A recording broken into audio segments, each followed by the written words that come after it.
Hello everyone!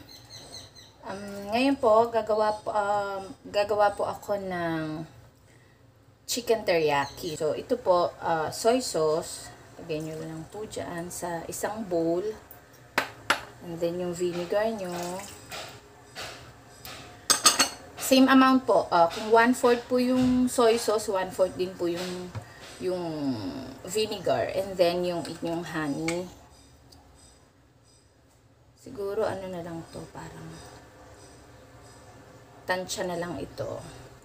Siguro mga 3 tablespoons ng honey. And then, konting ano lang po, konting sesame oil.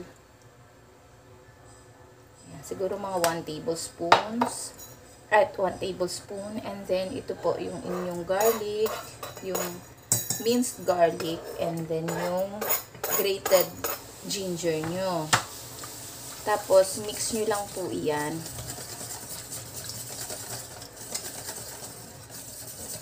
Tapos, tikman natin.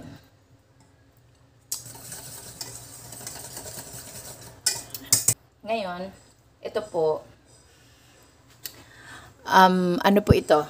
Chicken thigh po ito. Pinadebone ko po. Pwede naman po yun. Sa palengke, pwede kayo mag-request i-debone po yung chicken thigh. Kasi ito po yung masarap na part para sa teriyaki chicken. Yan, lagay nyo lang po dyan lahat.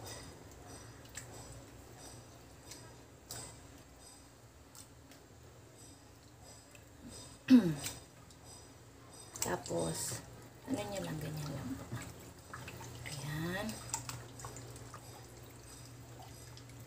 And then, i-marinate nyo lang po ito siguro mga, 30 minutes to 1 hour. And then, i-ano na po natin, ipapan fry na po natin.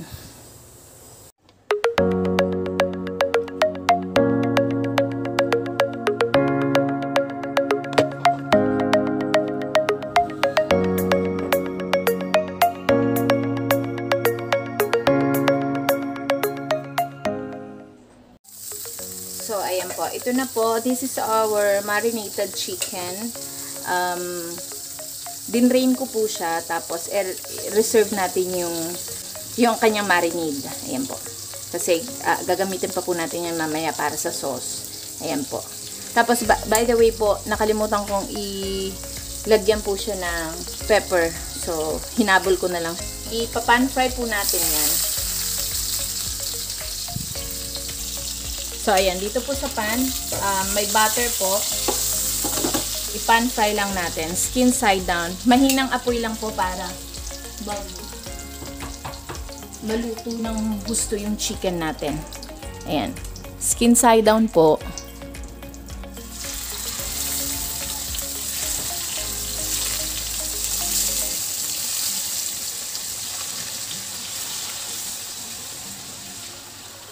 Okay, we will allow this to cook for at least 5 minutes or 3 to 5 minutes or until na maging brown po yung yung balat niya.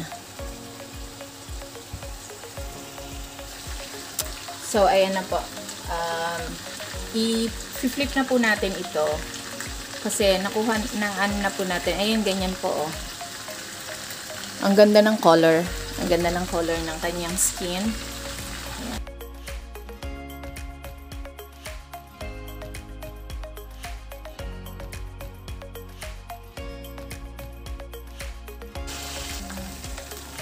Ayan. So, ngayon po, tatanggalin na po natin to. Kasi luto na yung chicken natin. Ayan po, oh. Ganyan po para ang ganda po ng niya, ng texture niya. Ayan po. Tatanggalin lang natin to and then ilulutuin natin yung ating reserved marinade.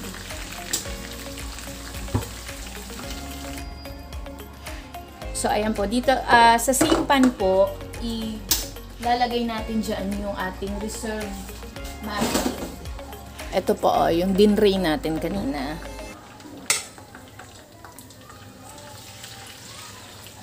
Ayan. Then we will let this simmer for at least 2 to 3 minutes.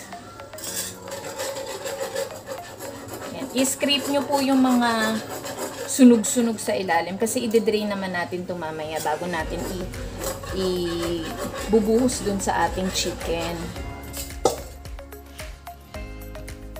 Ayan po, ano na siya, nagsisimmer na po siya.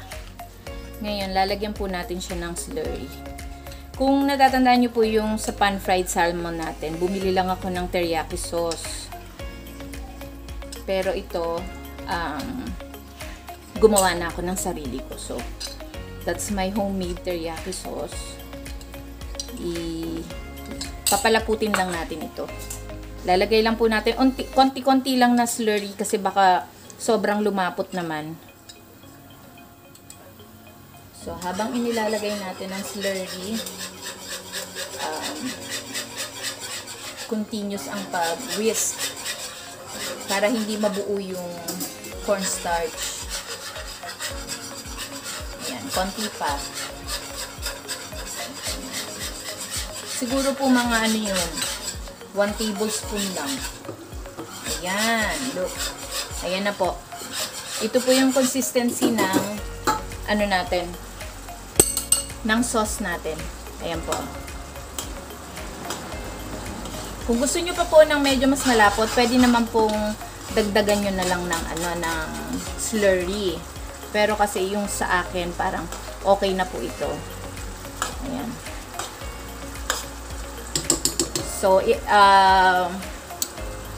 we will let this simmer for at least 1 minute.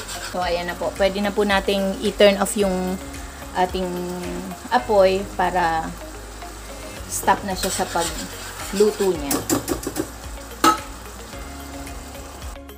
So, ayan na po. Dinrain ko po yung ating teriyaki sauce. Ito na po yung ilalagay natin sa top nung ating pinritong chicken.